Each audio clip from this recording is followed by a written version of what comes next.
Hi everybody. Today I want to talk about apologies. There are going to be times when people are not the best version of themselves. And there are going to be things they do that they need to apologize for, or that we need to apologize for. There was a student today that spent some time in the office, and she wrote this apology letter. Now, does that apology letter undo the thing she did? No. Does that mean that there aren't consequences for her actions because she apologized? No. Apologizing is part of making right what you made wrong. That is part of that consequence. Hey, you need to go apologize. I know you don't want to go apologize, but you gotta.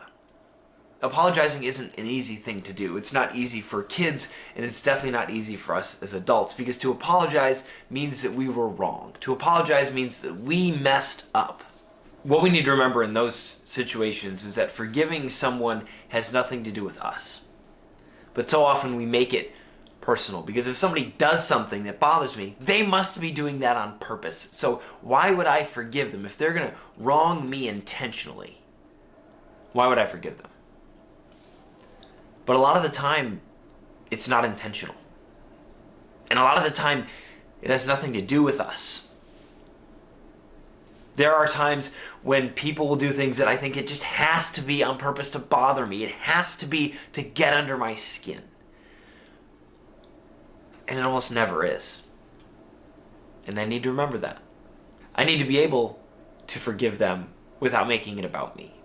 I can tell them how I feel about it. I can tell them what the consequences will be if they make big mistakes. I can let people know that you don't get a million chances.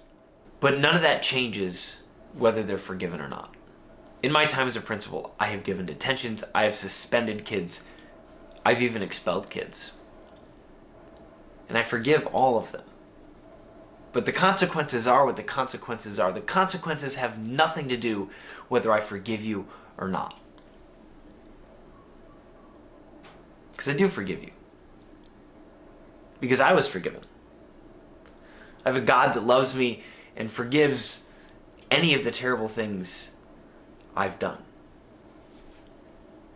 Just like I'll forgive anybody else's. The consequences stay. And maybe that's the hard part. We love to live in a world where we're always forgiving and we're always accepting, which means that we love to live in a world without consequences. But we don't. That's the takeaway I have for this. I want everyone to know that if you mess up, or if you see another kid that messes up, or if you see a teacher that messes up, there are consequences. But that doesn't mean I'm going to treat that person poorly. That doesn't mean I'm going to be mean to that person. I'm going to forgive them and care for them just like I will anybody else, just like I will anybody who didn't get in trouble or didn't make a mistake. The consequences are hard enough without being mean on top of it.